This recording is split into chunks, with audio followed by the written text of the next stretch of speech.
Buenas noches. En España pronto tendremos 10 millones de personas mayores de 65 años.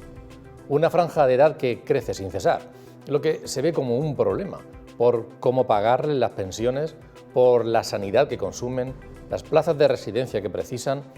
Es decir, pensamos en los inconvenientes que nos ocasionan a los demás y no nos detenemos a valorar una conversación entre un abuelo y su nieto, los recuerdos de un anciano, si es que los mantiene, los cuidados que debe recibir con dignidad, la que todo ser humano se merece y ellos se han ganado. Una familia que no disfruta de estos valores, una sociedad que no es capaz de respetar a sus mayores y enriquecerse con ellos, camina de la mano de la insolidaridad y el egoísmo. Vamos con prisas, resolviendo lo urgente y procurando nuestra mejora individual. No nos podemos permitir cerrar los ojos a nuestros mayores, los que nos han dado la vida y el estado del bienestar del que disfrutamos.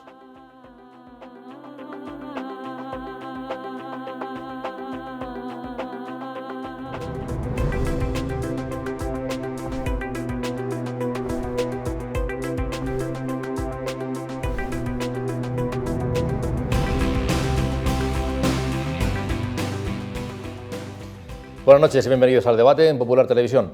En algunos programas nos hemos ocupado de esas personas, de esos colectivos, los más necesitados, en este caso de nuestro país. ¿Qué ocurre con ellos? ¿Qué necesidades tienen? ¿Qué ayudas les llega? ¿Qué servicios, qué planteamientos se les hace desde la Administración y desde la sociedad en general? También hablamos de la economía, de los problemas que nos acucian. Hoy vamos a centrarnos un poquito en dos sectores que no tienen por qué ser dos sectores, son dos puntos de vista distintos de la clase media en nuestro país, cómo está afrontando la situación en la que nos encontramos de la crisis económica y también la familia como unidad dentro de nuestra sociedad.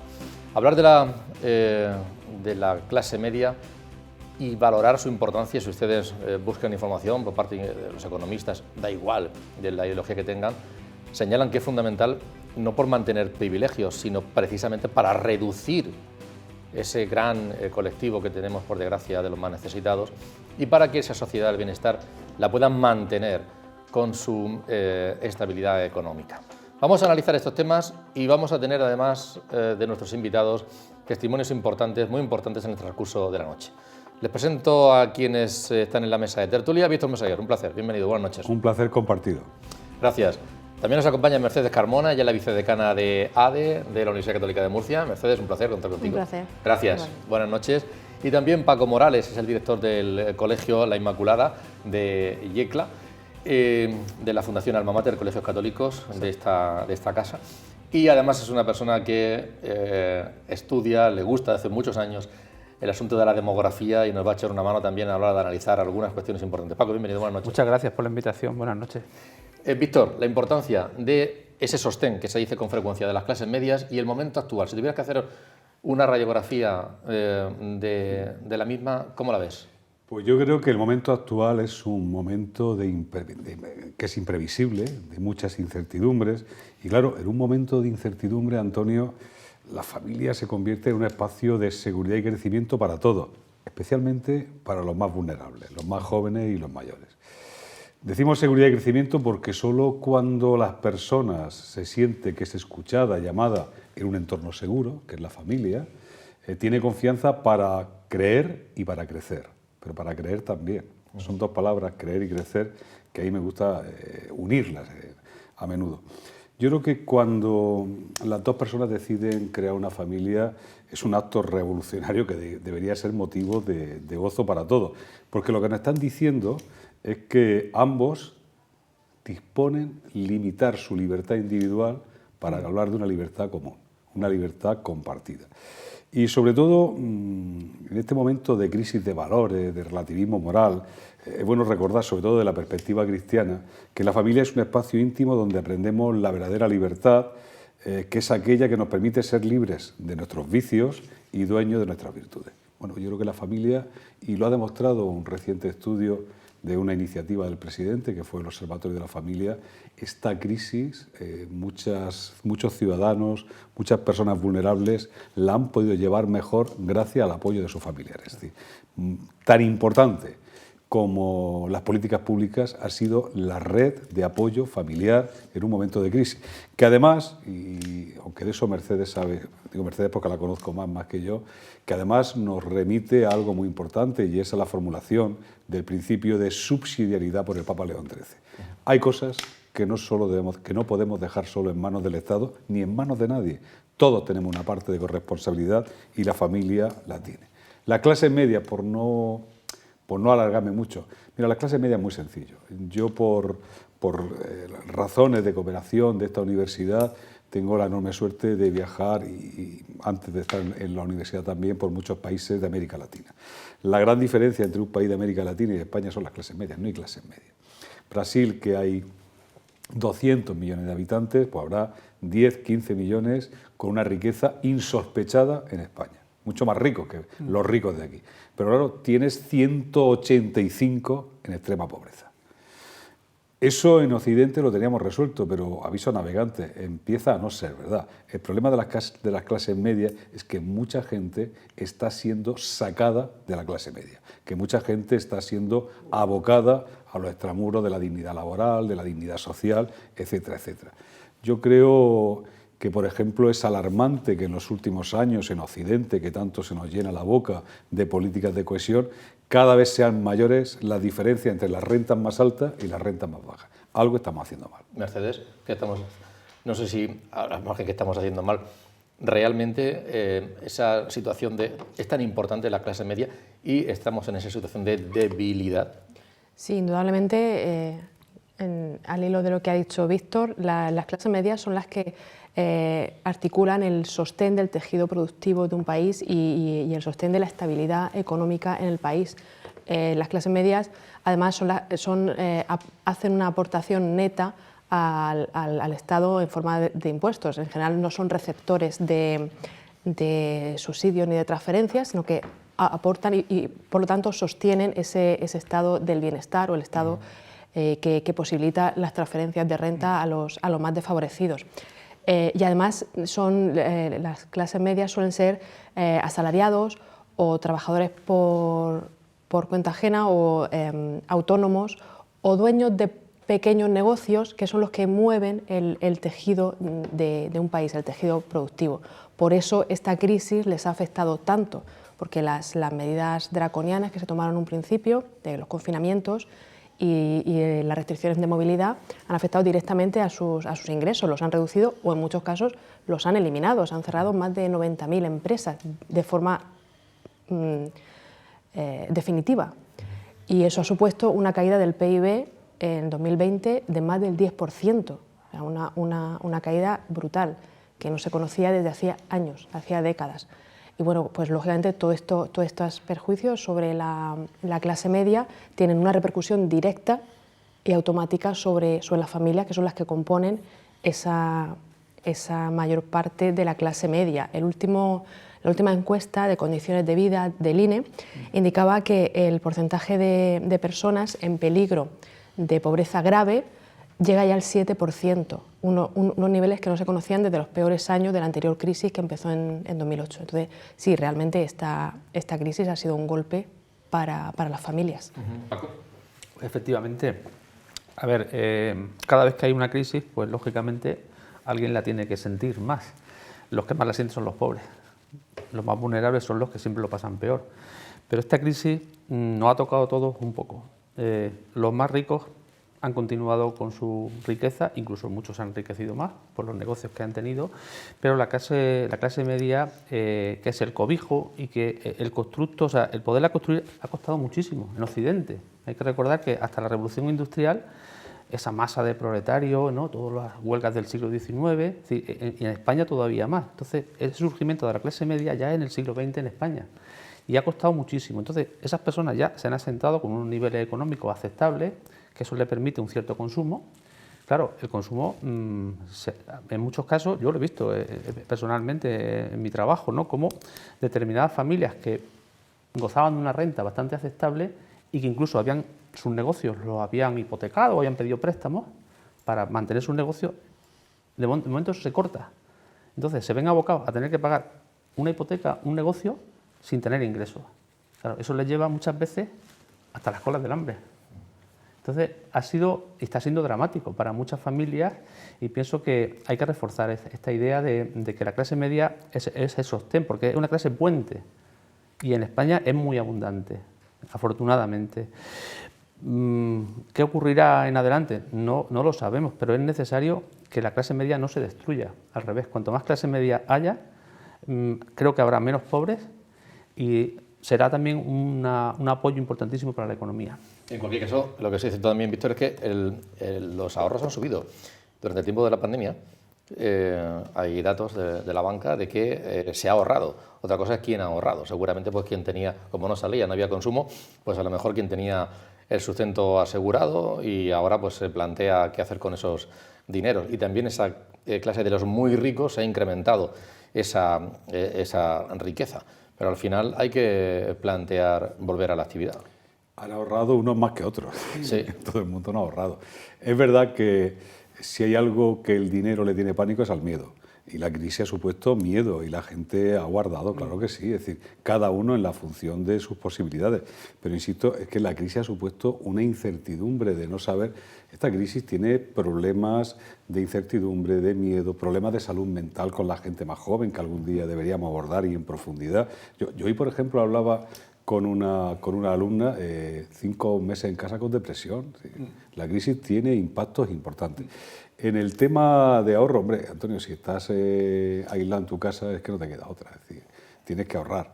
Pero lo importante es que lo que se han multiplicado son las rentas más altas, no las rentas más bajas. Es decir, y luego, insistiendo en el tema de las clases medias, lo decía muy bien Mercedes, es decir, quien sostiene la política de redistribución del Estado son las clases medias. Es decir, pero entonces le ponemos impuestos o se los quitamos. Ahí es donde empieza la madre del problema. Fíjate, para mí porque ahí hay políticas distintas. El debate no es ese, el debate no es solamente decir, la regla maestra, y estando de Mercedes delante eso es complicado decirlo, es tenemos ingresos y gastos. El debate siempre se produce, aumento los ingresos para aumentar los gastos, pero yo introduzco otro debate, los gastos son los correctos. Es decir, las políticas de conciliación, favorecer la natalidad, favorecer que las parejas puedan tener hijos, ¿eso cuántos metros de autopista cuesta? Dicho lo cual, ¿qué hacemos? ¿La autopista o favorecemos la natalidad? ¿Favorecemos la autopista que va a la zona de Mazarrón, que yo cojo de vez en cuando y está sola, porque fue un negocio privado pagado con dinero público, o apoyamos a la familia? Es decir, una de las cosas que en este país, insisto, estas cosas me cuesta trabajo decirlas de una economista como Mercedes, una de las cosas es cuál es el retorno de la inversión. Es decir, no solamente yo pago impuestos para que usted me dé servicios públicos, sino en qué se gasta usted el dinero y se lo gasta bien o se lo gasta mal. Es decir, si todos los años dedicamos 100 millones de euros a reducir la pobreza, ¿me quiere usted decir cuántos pobres menos hay? ¿O es postureo? ¿O nos lo estamos gastando en postureo? Claro, es decir, tiene que haber un tema, un debate, que la gente que estamos en la iniciativa privada lo tenemos superado, se tienen que medir el retorno del gasto de dinero público que gastamos todos los ciudadanos. Es decir, yo muchas veces lo he dicho con esta universidad. Esta universidad supone una inyección neta de dinero al sistema público universitario porque padres que pagan impuestos para sufragar ese sistema público, además pagan una renta para que sus hijos vengan aquí. Bueno, yo sé cuál es el retorno de la inversión desde la Fundación Universitaria de San Antonio, pero ¿se ha planteado las universidades públicas cuál es el retorno de la inversión? Yo como cotizante neto quiero saberlo. Yo te pongo otro ejemplo. Mi hijo nunca estudió en el sistema público, fue al liceo francés, pero yo nunca dejé de pagar impuestos al sistema público y tengo todo el derecho a pedirle al sistema público que me explique cuál ha sido la buena o mala gestión de los impuestos que yo he pagado. No solamente es aumentar impuestos, sino decidir. Al final, la política se lleva a un punto final donde tenemos ingresos para redistribuir la riqueza. Lo que hay que analizar es si la estamos redistribuyendo bien, si nos gastamos el dinero en potenciar la natalidad o nos lo gastamos en hacer autopistas fantasmas. Eso es un debate. Mercedes. Ha habido un aspecto importante en esta crisis y me alegra que Víctor haya abierto el melón del gasto público. En esta crisis en el año 2020, en el que cayó la producción, cayó en picado y se destruyeron empleos, se destruyeron empresas, la recaudación neta de España aumentó muchísimo, aumentó a niveles desconocidos desde hacía años.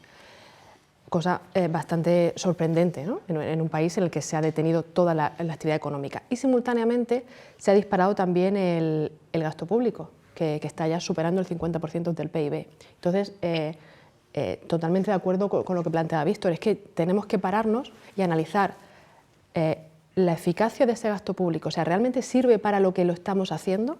Analizar su eficiencia. ¿Hay otras alternativas mejores para conseguir esa finalidad que estamos buscando? Y, por supuesto, la sostenibilidad. ¿Es sostenible este nivel de gasto público?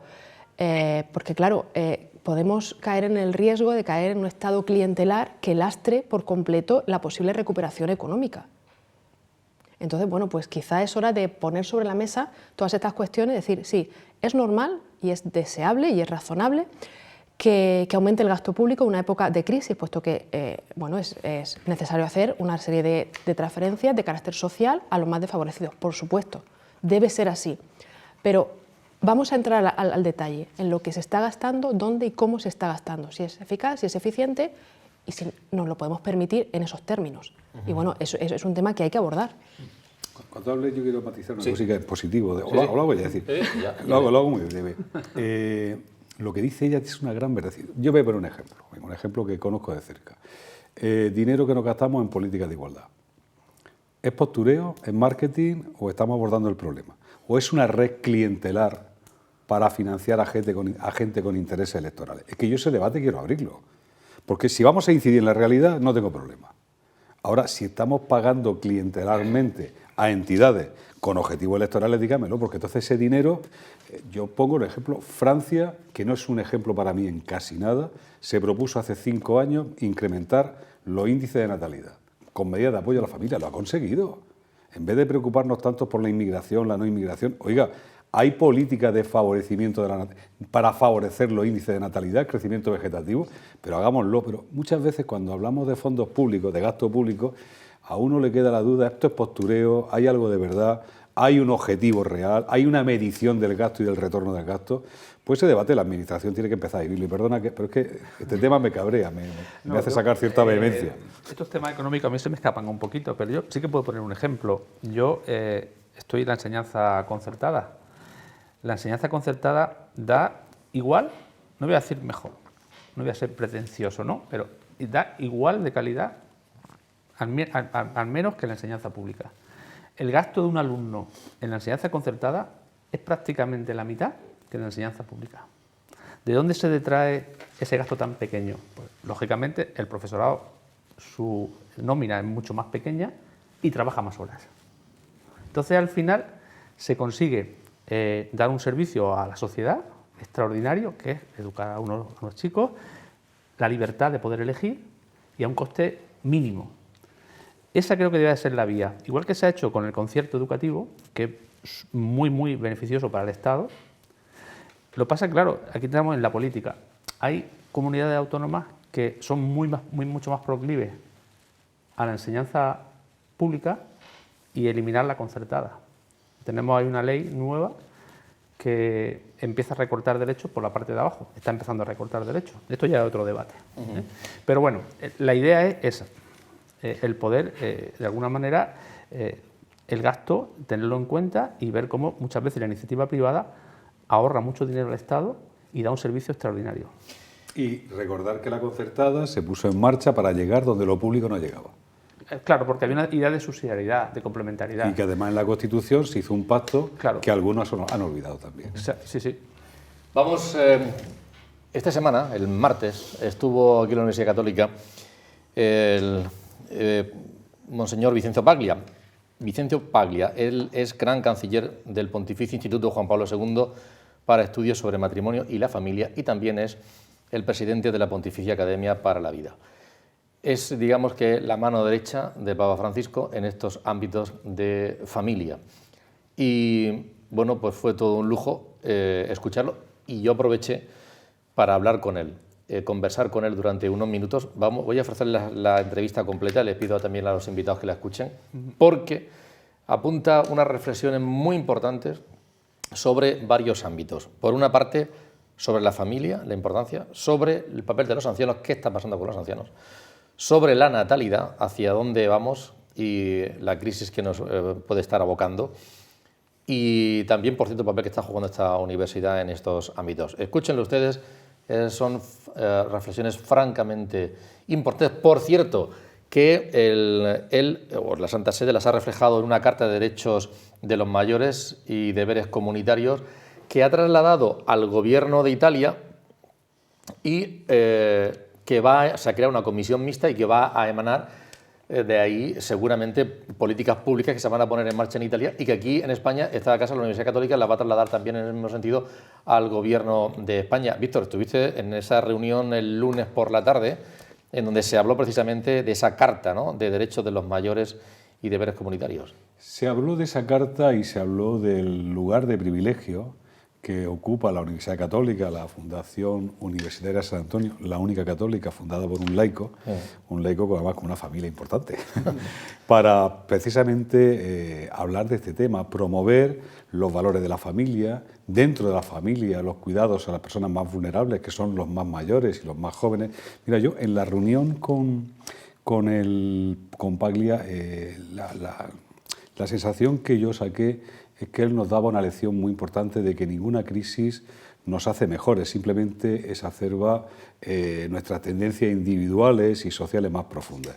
Es decir, el egoísta es más insolidario y el responsable se implica más. Y yo creo que a los católicos, a los cristianos, pues nos toca ser solidarios, ¿no?, implicarnos más. Y sobre todo, de la conversación que tuve el placer de escucharle y mantener con él en el despacho del presidente, se me quedó una frase grabada, y es no olvidar que la familia, hablando de familia, que es donde podemos corregir las grandes desigualdades sociales, la familia es el espacio donde se produce el amor incondicional, el amor con total incondicionalidad. Y claro, la incondicionalidad es un tema radical y revolucionario.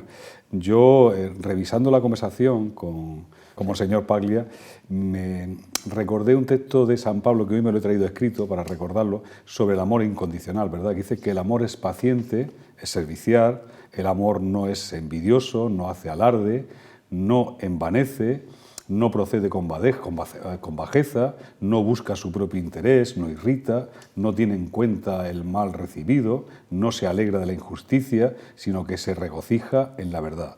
El amor todo lo disculpa, todo lo cree, todo lo espera, todo lo soporta. Bueno, pues son palabras que cambian el mundo cuando alguien se las cree. Y ese fue el gran mensaje en una iniciativa tan importante como el Observatorio de la Familia, y dentro de ese Observatorio de la Familia preocuparnos por aquellas personas más vulnerables, que no nos quepa la menor duda, los mayores y los más jóvenes.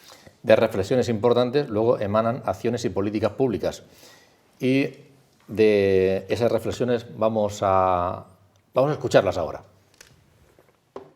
En el momento actual, en la sociedad en la que vivimos, ¿qué importancia le da usted a la familia? ¿Qué aporta? ¿Por qué es importante?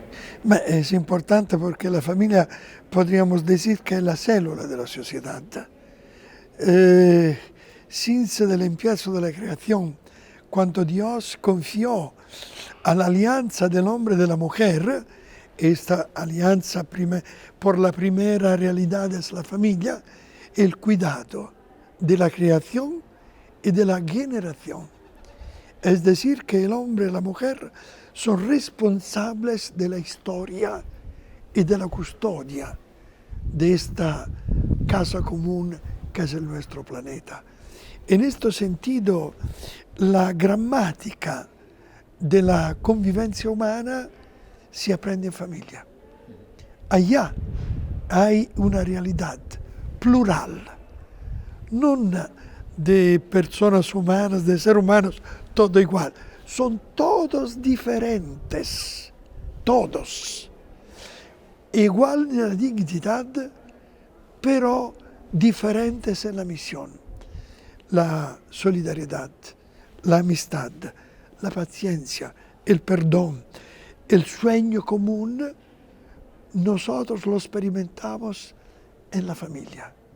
Si la familia tiene problemas, o tiene problemas, también la sociedad tendrá problemas.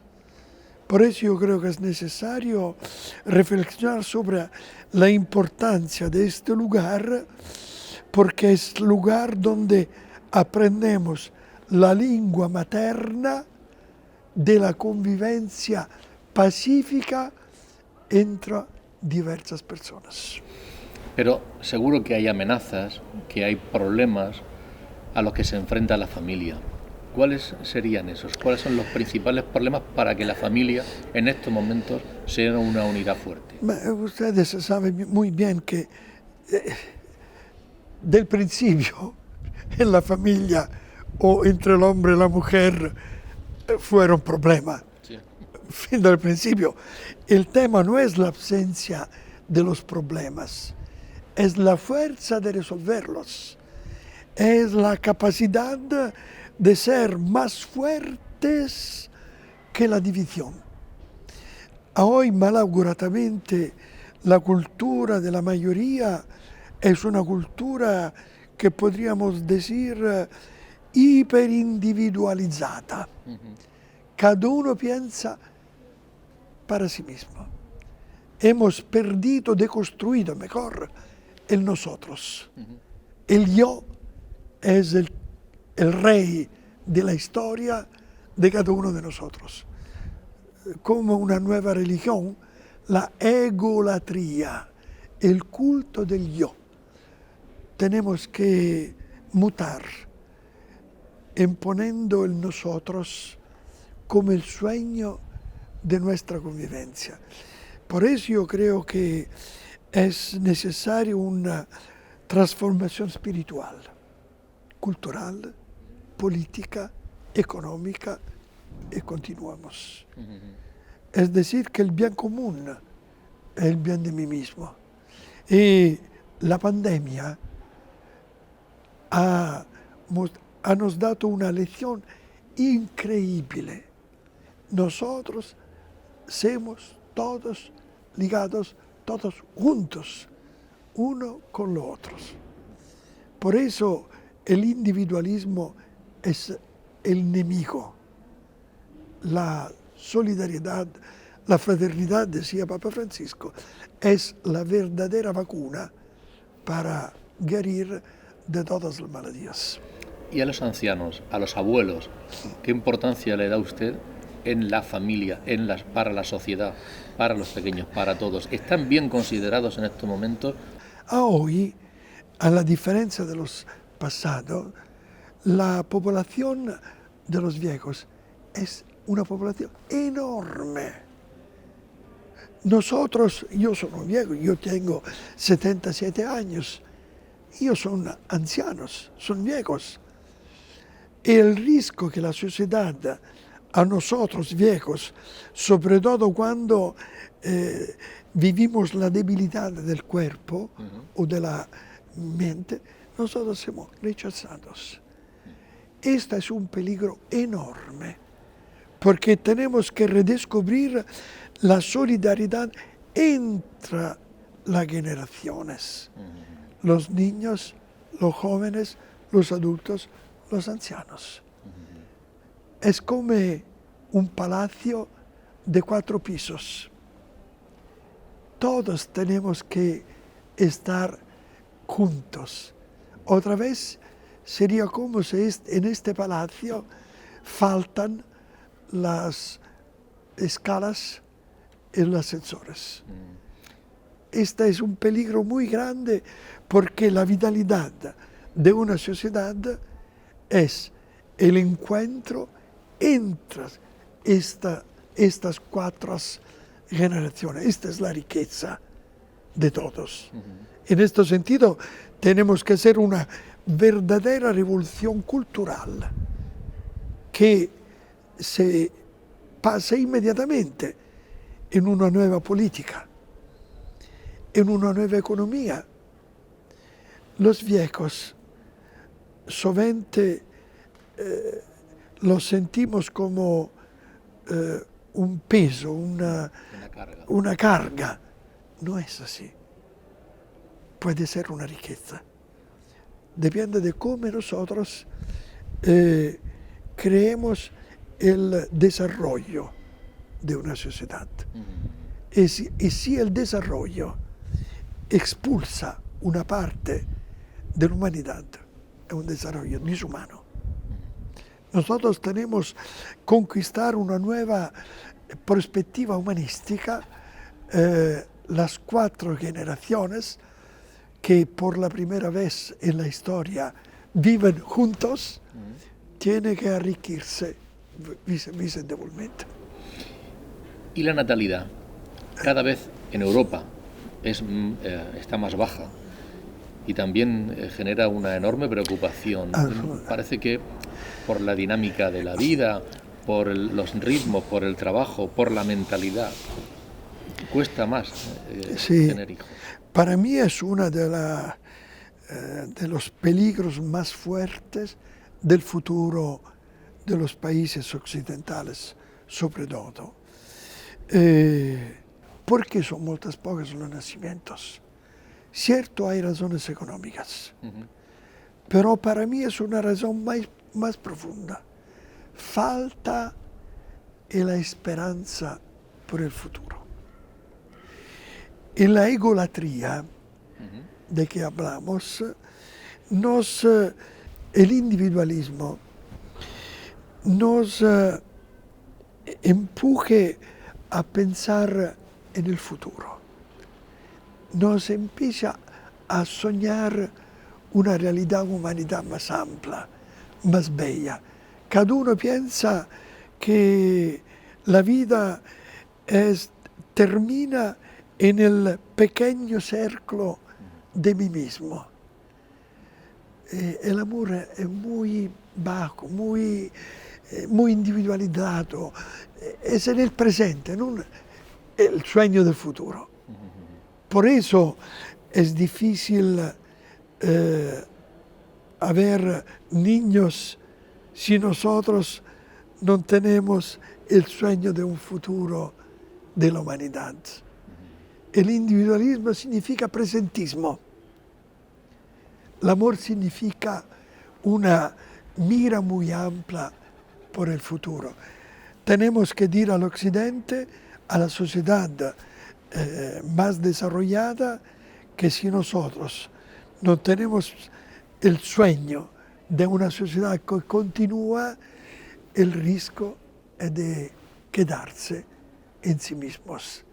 Es la fin del mundo, es la fin del futuro, es la fin de la sociedad.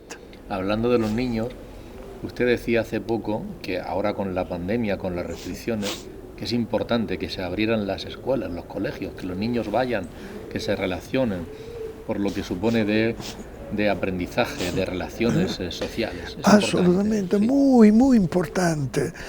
Los niños crecen también físicamente con el encuentro con los otros. Hay un problema biológico del cerebro que no crece adecuadamente sin los otros. El individualismo continúa a ser el enemigo de la vida.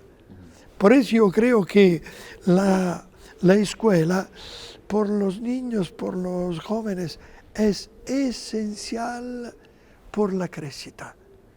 Nosotros adultos podríamos recuperar.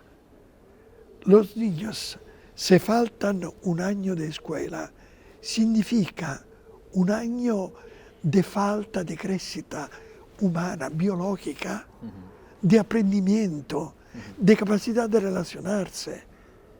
Es imposible vivir solos, para todos, pero para los niños es una cuestión también biológica, no solamente antropológica. Estamos en la Universidad Católica de Murcia, monseñor. ¿Cómo valora usted el trabajo, la labor que está haciendo la UCAM en cuanto a la irradiación de la fe y en cuanto al fortalecimiento de la familia? Yo creo que es una luz en un mundo que muy fácilmente se encerra en sí mismo.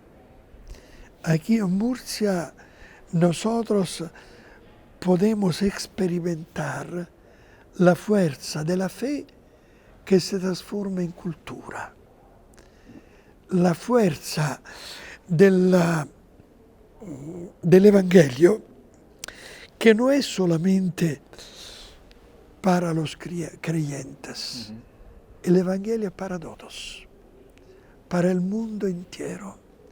Por eso yo veo con mucha alegría la universalidad de esta universidad. El lazo es muy preciso. Sí. La Iglesia no puede vivir para sí misma. La Iglesia vive por el reino de Dios, también por los que no creerán, los que podrían restar musulmanes, judíos, no creyentes. La Iglesia tiene que trabajar para transformar los hombres y las mujeres en hijos de Dios, hijas de Dios, que es el Padre de todos, de los cristianos, de los musulmanes, de los que no creen. En este sentido, hay en esta nueva universidad el espíritu de las primeras universidades, cuando todas las ciencias se reunían, Universitas Scientiarum, por el desarrollo de la humanidad. Y yo creo que este ejemplo es un ejemplo extraordinario. También que el fundador es un laico, no es un sacerdote. Esto subraga mucho más con claridad la fuerza del Evangelio, que no es propiedad de los sacerdotes. El Evangelio es para fermentar toda la pasta del mundo, para ayudar todo el mundo. En este sentido yo creo que es un patrimonio muy importante de la Iglesia y de la sociedad. Muy sugerente la entrevista, Paco. Un comentario breve, algo que te ha llamado la atención. Me ha encantado. A ver, yo creo que una de las cuestiones más importantes es el individualismo del que habla él. Sí. Es decir, estamos en una sociedad en la que solamente nos miramos a nosotros. Entonces, como consecuencia de eso, pues está cayendo lo demás. Eso es lo más breve que puedo decir. Mercedes, ¿algo que te ha llamado la atención? Sin duda, el individualismo del que habla Paco, y bueno, toda la entrevista es muy sugerente. Y yo me he acordado de una frase de San Juan Pablo II que decía que la familia es el lugar primario de humanización de la persona y de la sociedad. Ahí es donde aprendemos a ser seres humanos. Ahí es donde obtenemos todos los valores como personas y que luego vamos a poner en práctica en nuestras relaciones en la sociedad. Un apunte, Víctor. Yo creo que ha denunciado de una forma clara que cada vez más gente deja de sintonizar con el canal de su propia vida, y eso impide la solidaridad, impide el amor y sobre todo impide el amor incondicional. Pero fíjate, escuchándolo ahora, yo creo que ha puesto el dedo en la llaga, ha puesto el dedo en la parte más esencial de la familia, y es que estando con los demás, cuando aprendemos el valor de la libertad como creación común. Yo, honestamente, lo he dicho cuando estaba hablando él, si este hombre fundara un partido político, yo me afiliaría. Por ahí no puedo entender esa extraña intención de pensar que cuando uno habla de la importancia de la familia, diga eso es de derecha. No, ni de derecha, ni de izquierda, ni de arriba, ni de abajo. Yo creo que en las pequeñas familias en las que todos nos hemos criado y creado es donde se produce el germen de la solidaridad. Y eso creo que es la gran aportación. Yo además he tenido la suerte de leerme la Carta por el Derecho de los Ancianos de Monseñor Paglia, y evidentemente es un canto revolucionario a hacer de la familia un sistema, un escudo social frente a la crisis, frente a la vulnerabilidad, frente a la pobreza. Poco más, insisto, si el Monseñor Paglia monta un partido, yo me afilio. Bueno, hemos hablado de los ancianos. Paco, que además es un estudioso de la demografía, Sí. Vamos a ver algunos gráficos, porque en efecto está creciendo y se percibe como un problema. Yo también lo apuntaba al principio del programa, y él decía, no debe plantearse como un problema, pero a nivel económico, y ahora también le pregunto a Mercedes, sí que lo replantea porque hay un cambio de la curva de la población tremendo. Vamos a ver algunos gráficos y tú nos comentas. Vamos a verlos. Comentamos, sí, os parece. Los ponen en pantalla. Bueno, ¿qué estamos viendo ahí ha caído el primero. Bueno, mirad, es muy sencillo de entender. Todos conocemos las pirámides de población. Fijaos, en el año 1900 España tenía 18.600.000 habitantes. Lo más importante, esa curva. Esa curva, vemos ahí como los grupos de edad más bajitos, la gente joven, era muchísima. Fijaos que tengo aquí un apunte que es muy curioso, porque dice que en el año 1900 el 33% de la población tenía menos de 14 años. Entre 15 y 64 era el 61. Y solamente un 5,20 eran los que tenían más de 65 años. Eso en 1900, vamos a volver a ver los gráficos. Sí. Y pasamos de ese... Y entonces el índice de vejez eran 16, o sea, por cada 100 jóvenes había 16 mayores. Bien. Saltamos y nos vamos al 2021. 2021 estamos en el 14%, del 33 hemos bajado al 14 en los jóvenes. El grupo mediano de 15 a 64 se mantiene en torno a 65, sí. Y luego los mayores ya estamos en el 20%.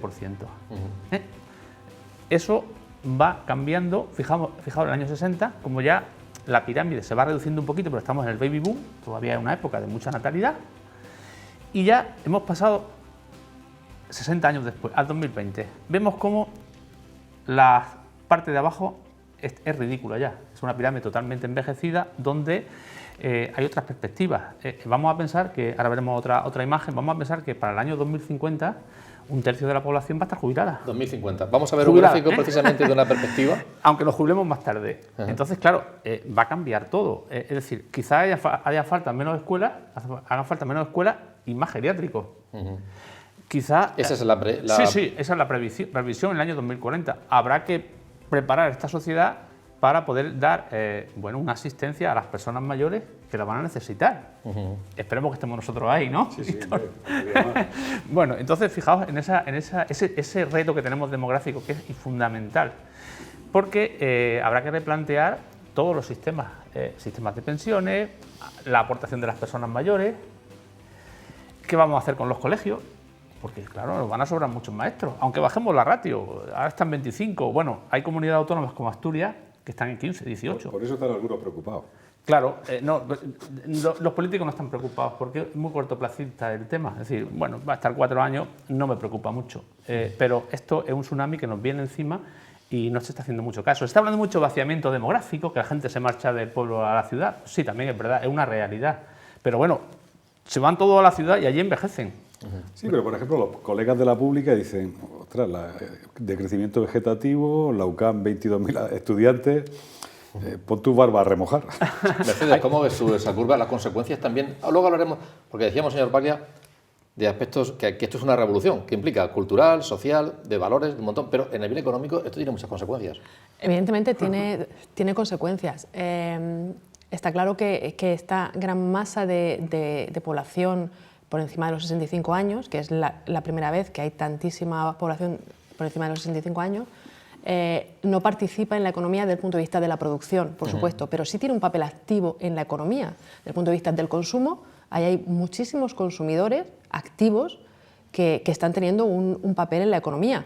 Es cierto también que son, en su mayoría, usuarios de los servicios públicos, sanidad, etcétera, y en muchos casos receptores de rentas, pero también son el colchón y un poco el apoyo de las familias en épocas de crisis, y no solo en épocas de crisis. ¿Cuántas familias son los abuelos los que cuidan de los niños cuando los padres no pueden, o los que cuidan de algún familiar que está enfermo, del cónyuge que está enfermo, o etcétera, etcétera? Entonces tienen un papel activo en la sociedad y en la economía también.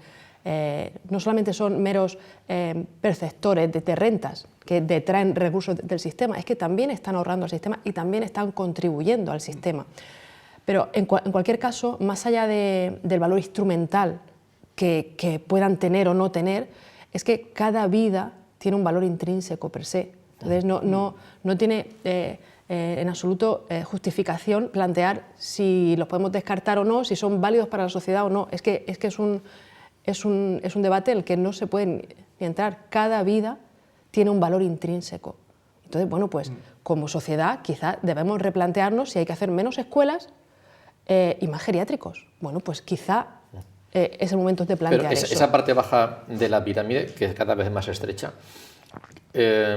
tendría que soportar, puede soportar económicamente mantener ese estado de bienestar, o habría que ensancharla a base de natalidad o de inmigración. Hombre, a ver, es que creo que hay dos factores importantes. El primero, y vuelvo a lo que comentamos en un principio Víctor y yo, hay que plantearse exactamente cuáles son los recovecos en los que se queda toda esa gran cantidad de gasto público que quizás no es tan eficiente como debería ser.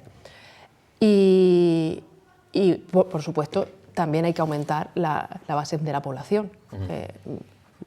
Lógicamente, no solamente para mantener ese estado del bienestar, que quizá hay que replantearlo e innovar un poco en cómo queremos concebir nuestra sociedad, sino por el propio funcionamiento de la sociedad y de la economía. Una sociedad más joven, con gente con savia nueva, pues es una sociedad más innovadora, más productiva, más competitiva y por lo tanto, bueno, pues revitaliza todo lo que es el tejido productivo. Fíjate, yo tengo la suerte de que una de las asignaturas que doy en esta universidad es seguridad social. Entonces, voy a poner un ejemplo, lo ha explicado muy bien el compañero, pero voy a poner un ejemplo. España tiene un sistema de seguridad social de reparto, y yo se lo explico al alumno. Digo, mira, yo y 9 amigos míos estamos pagando la pensión de tu abuelo. ¿Vale? Y no pasa nada, es decir, yo estoy pagando la pensión de tu abuelo, todas las cosas porque sé que tú vas a pagar la mía, pero hay un problema. Yo la de tu abuelo la estoy pagando con 9 colegas míos. Pero resulta que la mía, que debe estar en torno a los 2.300, la tenéis que pagar 1,5 de vosotros. Mira, a ver lo que hacéis, ¿eh? Mira, a ver lo que hacéis, que me cabreo. Es decir, porque yo he pagado la del abuelo, no lo olvidé. Y 1,5 de vosotros tenéis que trabajar, ganar dinero y apartar los 2.000 y pico míos. Y al resto hacéis lo que os dé la gana. Los críos se asustan, ¿vale? Bueno, pues ese es el rollo que tenemos encima de la mesa. Hombre, no solamente decir, reducirlo a eso sería injusto. Es decir, el futuro, la viabilidad del sistema de pensiones depende de cosas como las que dice Mercedes, la eficiencia en el gasto, y depende de la riqueza del país. Es decir, un país como Arabia Saudí no está preocupada por si la gente trabaja o no trabaja o hay ingresos, está preocupada por si el petróleo sigue saliendo o lo siguen vendiendo. Es decir, si tú tienes petróleo, lo vendes, pagas el sistema de pensiones, pagas lo que quieras y no te falta dinero. Pero claro, el problema es que este país no tiene ese petróleo, no tiene esa riqueza que pueda soportar un estado del bienestar que empieza a tener grietas. ¿Cómo se soluciona eso? Pues volvemos al principio del programa, promoviendo la natalidad. Y luego también un país de migrantes como el nuestro, pues también trabajando en el trato decente a los inmigrantes. Y por último, permíteme que acabe. Yo tengo especial devoción al Papa Francisco. Lo voy a ligar a tercera edad. El Papa Francisco tiene una encíclica que es revolucionaria, la conocemos todos, Laudato Si. Y el Papa tiene ahí la iluminación de decir, no, vivimos una sociedad que tiene que ver con la economía circular, un tema que le interesa mucho al presidente. Dice, no solamente desechamos bienes materiales, desechamos personas. ¿Vale? Hay una ciudad en Medellín, un barrio, que a los habitantes del barrio le llaman desechables, los desechables. Digo, son seres humanos desechados. Y la pregunta es, ¿y por qué desechamos a la gente de mi edad? Claro, es decir, yo de aquí a 1 año, a 2 años, estoy en ese grupo que el compañero proponía, que estamos ya desahuciados. ¿Y por qué lo desechamos? Primero, la gente, mi padre a mi edad era una persona bastante más mayor que yo. Es decir, nosotros estamos llegando a una vejez con más calidad, de lo cual no tenemos que arrepentirnos, ni no hemos cometido ningún delito, intentamos llegar a mayores en mejor calidad de vida. Pero ¿por qué somos desechables? Es decir, ¿por qué no seguimos aprovechando ese gran capital humano que tenemos de personas de 60, 65? El arzobispo Paglia tiene 77 años. 77 años, ¿qué hay que verlo? Con 77 años la gente estaba aquí con permiso del sepulturero. Sí. Es decir, estaba ya esperando que llegara de la caja de madera. Paco, ¿cómo ampliamos esa parte baja? Tenemos un par de gráficos más para ver. Con la sí, vamos a verlo. Sí, pero vamos, la natalidad es fundamental fomentarla. Está claro. Vamos a ver, estamos ahora mismo en un 1,19. Vamos a verlo, ahí estamos, la natalidad. Mirad, esto es solamente del año 75 hasta el 2020. Fijaos cómo, bueno, ha ido bajando. El crecimiento vegetativo es la diferencia entre los que nacen y los que mueren, sin sumar las migraciones. Simplemente pues lo que sería la diferencia. Fijaos que en el año 75 estábamos en torno al 10%, o sea, crecía la población, un ritmo de un 10% que está muy bien. Bueno, luego ha ido bajando, se han visto las crisis económicas, por ejemplo, ahí se ve pues, la caída de la crisis del petróleo, etcétera, pero fijaos, en los últimos 4 años, del 17 hasta el 20, con la pandemia también incluida, claro, estamos en el menos 3,2. Es decir, España está perdiendo población ya. Ni tan siquiera las remesas de los inmigrantes son suficientes para cubrir esto. En el año 2000 tuvimos un déficit ya importante, pero la llegada de los inmigrantes pues, cubrió ese déficit. Ahora ya no estamos llegando a eso. Hay otro gráfico más. Sí. Este es muy bueno. Fijaos aquí, también del año 75, que es cuando empieza. Fijaos la natalidad, cómo va haciendo sus curvas. Y hay un auge. Ahí fijaos el dinero de Zapatero. Los 2.500 euros hizo efecto. Nacieron muchos niños. Qué tontería. 2.500 euros, la gente se animó. Vale, ahora ya ni con eso, porque ya no solamente es cuestión de dinero. Ya hay una mentalidad de no tener hijos. Esto es lo grave. Bien. Bueno, lo vemos ahí. Fijaos cómo estamos ahora mismo, una de las natalidades más bajas, de fecundidad más bajas del mundo. El relevo generacional estamos hablando de 2,1. Estamos ahora mismo en el 1,19. Y fijaos la mortalidad. Quito la última parte, porque eso es la pandemia, que se ve claramente el exceso de mortalidad. Hemos tenido un exceso tremendo. Ahí está, bueno, más de 80.000 en un año. Las estadísticas cambian un poquito, pero bueno, se ve. Pero fijaos cómo la mortalidad sí que ha ido creciendo un poquito. Hombre, somos más. Somos 47 millones de habitantes, pero ya hemos llegado, según lo que se llama todo el modelo de transición demográfica, hay un modelo hecho, ya hemos sobrepasado esas cuatro fases y ahora mismo ya estamos estabilizados. Es decir, la gente, por mucho que quiera, no va a vivir más de una edad, no vamos a vivir 200 años. Entonces, ¿qué está ocurriendo? Que ya la gente se está muriendo porque llega a una edad ya muy avanzada y se tiene que morir, pero no hay un relevo generacional por debajo. Se ha hablado varias veces de natalidad. Mercedes, ¿qué se puede hacer? ¿Hay cosas que se puedan hacer? ¿Hay políticas? ¿Hay iniciativas? Y lo hemos hablado desde la reflexión que hemos escuchado antes, pero al final hay que transformarlo en políticas públicas en acciones. ¿Se pueden hacer cosas? Sí, efectivamente, hay iniciativas. Hay muchos países europeos que están llevando a cabo ciertas políticas para tratar de revitalizar la natalidad, como es el caso de Francia, que ha comentado Víctor. En Madrid, por ejemplo, han lanzado una campaña, una serie de medidas para relanzar la natalidad, para incrementarla, que bueno, se basan fundamentalmente en medidas fiscales y apoyos económicos, financieros a las familias que tengan hijos. Eso es importante, sin duda el factor económico es una cuestión que puede echar para atrás a las familias a la hora de tener un hijo o de tener otro hijo. Pero como indicaba Paco, no es el único factor, es que hay un problema cultural subyacente que es mucho más grave que simplemente el dinero, que ya de por sí sería un problema. Es que hay un factor que es el individualismo y el no querer, como indicaba Monseñor Palla, mirar más allá, mirar al futuro, sino vivir yo aquí y ahora. En estas medidas de la Comunidad de Madrid se realizaron también teniendo en cuenta los resultados de una encuesta que hicieron entre jóvenes de bueno, si querían tener hijos o no y en caso negativo, por qué no los querían tener. Pues bueno, muchos de ellos manifestaban problemas económicos, pero es que un gran porcentaje, un elevado porcentaje, hablaba de que no se sentían psicológicamente preparados o que esta opción no era compatible con sus planes de vida. Entonces, bueno, pues ya no es solo la cuestión económica, es que quizá tenemos que empezar a reformular las bases sobre las que está construida nuestra sociedad, que no solamente es dinero, que sí, por supuesto, es necesario tener con qué alimentar a los chiquillos, pero también hay que salir del individualismo y mirar un poco más a lo lejos. Yo añadiría una cosa a lo que dice Mercedes, no es imprescindible, ¿vale? Pero hombre, para tener un hijo no es imprescindible, pero igual ayuda a tener una familia. Claro. Digo yo, vale.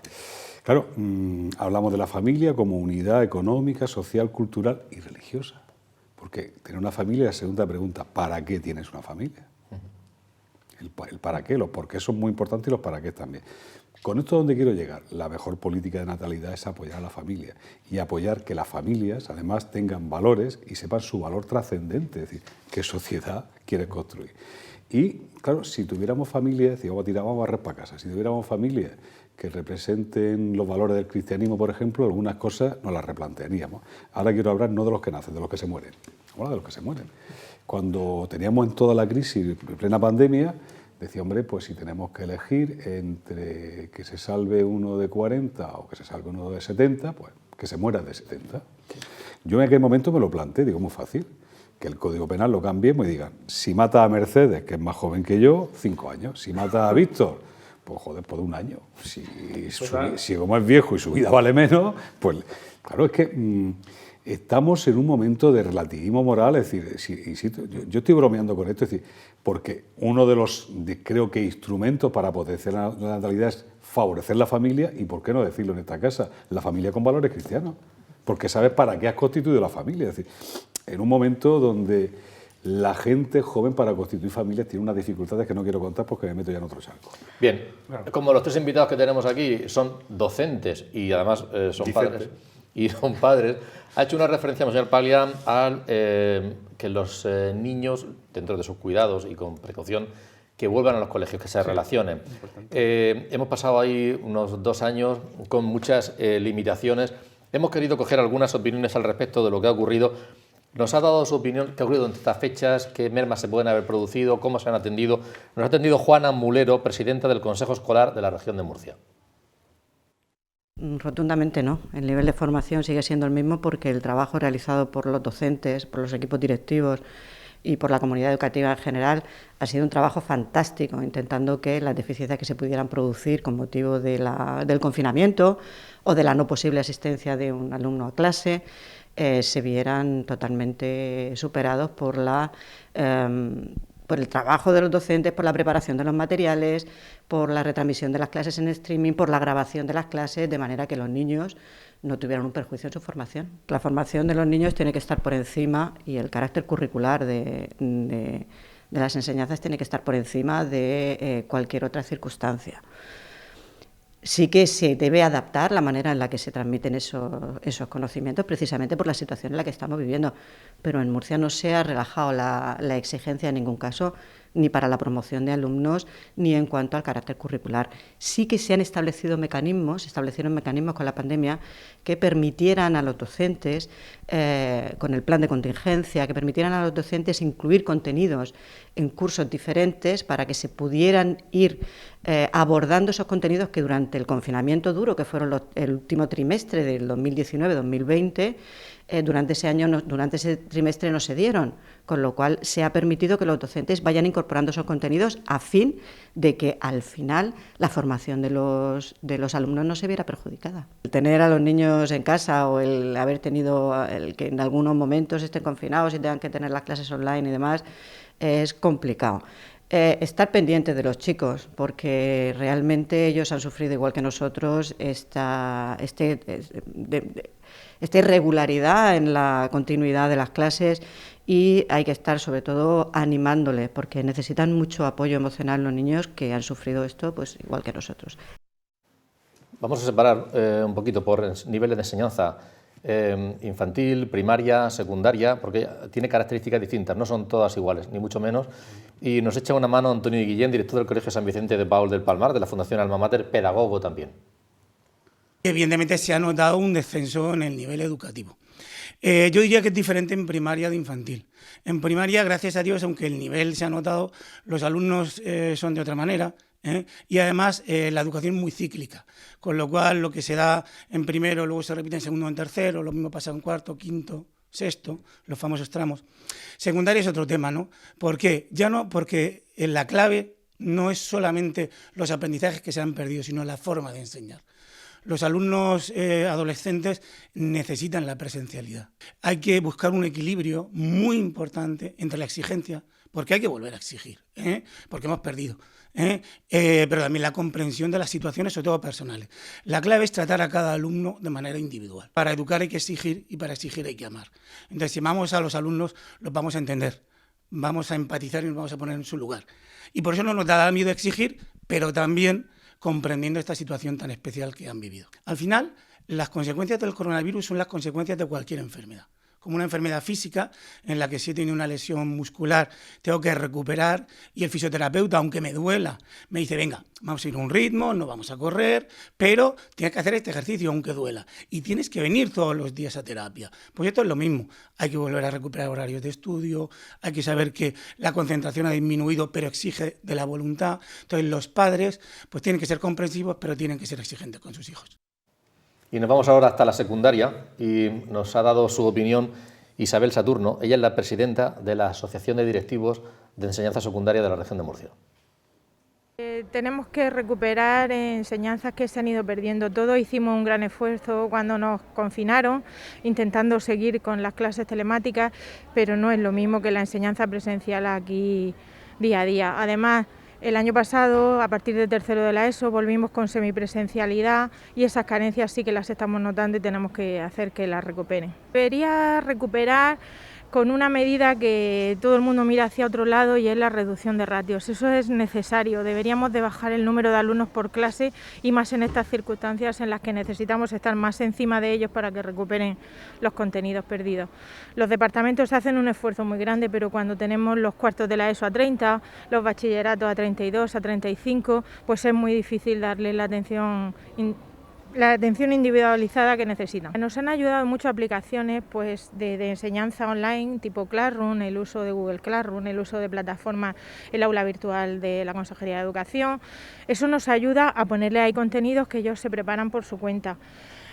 ¿Qué nos ayuda también? Pues la disponibilidad de los profesorados que han ido en sus programaciones pues diferenciando en qué contenidos eran los esenciales y básicos y los que quizás pues podían dar con trabajo. Nosotros estamos funcionando de esa manera. Piensen en la parte positiva, de que hemos aprendido todos que la educación presencial es lo que necesitan, que ellos valoran mucho venir ahora al centro, que tenemos que cuidar su salud mental. Los departamentos de orientación deberían de ser reforzados porque necesitan mucha atención y que los padres estén muy encima, que sepan que desde los centros los cuidamos, los guiamos, los mimamos, que se están dando clases de refuerzo por la tarde promocionadas por la Consejería de cuarto de la ESO y primero de bachillerato, por ejemplo, en nuestro centro, y que sepan que pueden contar con el centro, con sus tutores, con sus profesores y que nos pidan ayuda a las familias para tratar de resolver caso por caso todo lo que podamos. Un comentario final, Paco. Totalmente, me ha encantado lo que han dicho los compañeros.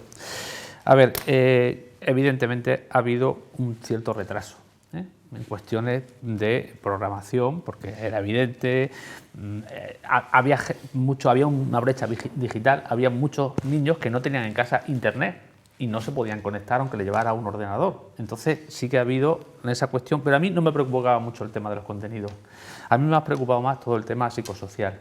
Es decir, hemos tenido una época de aislamiento, de relacionarse, la estamos todavía padeciendo. El tema de las mascarillas es complicado para que ellos se junten, la distancia social, sobre todo los adolescentes. Entonces yo he visto graves problemas, he visto problemas importantes en el alumnado de cara a relacionarse, a poder socializar. No han podido.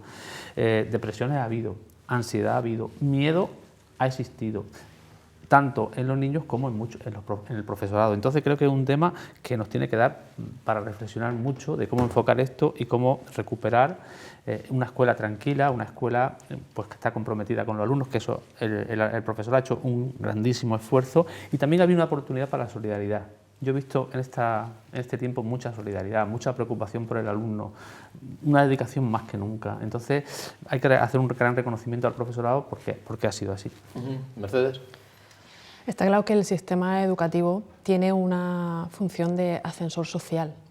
Al desaparecer o al dar un paso atrás obligado por las circunstancias este sistema educativo, pues la situación quedaba en manos de las familias y la situación de las familias es muy distinta de partida. Hay familias que tenían todos los medios técnicos e incluso humanos para apoyar a esos niños y otras familias, como ha comentado Paco, que no los tenían. Los padres no podían ayudar a los hijos, ni siquiera tenían internet, etc. Entonces, bueno, pues el resultado ha sido irregular y en muchos casos devastador para los estudiantes en cuestiones de contenido, por supuesto, pero sobre todo en cuestiones sociales, de aislamiento, de relación con iguales. Ahí sí se ha notado un gran efecto y me temo que bueno, pues tardará un tiempo en superarse totalmente lo que ha significado esta pandemia para el sistema educativo. O sea, la presencialidad, importantísimo, se ha remarcado en varias ocasiones. Víctor. Pues yo creo que la gente joven tiene que volver a la universidad, al instituto y a nadar, y a hacer senderismo, y a salir a tomar un refresco. Es decir, tiene que volver a socializar. Mira, el otro día se me cayeron los palos del sombraje porque una alumna me dijo, me he echado un novio. Digo, muy bien, enhorabuena, eso está bien. Digo, ¿y cómo las conociste? En Tinder. Digo, ostras, en Tinder, ¿eso qué es? Digo, una red social, es que ahora ligamos por la red social. Digo, adiós mis pavos, lo dejo ahí. Creo que la gente tiene que volver a socializar en un espacio natural. Pero mira, me gustaría acabar con algo. Yo después de la conversación con Monseñor Paglia y con el presidente, estoy en mi artículo de la verdad, de los jóvenes la verdad. Y la pregunta que me hago es, ¿sirve para algo la familia en este siglo tan materialista? Pues la respuesta a la que estoy llegando, puedo estar equivocado, sí, sirve para recordarnos que otro mundo es posible.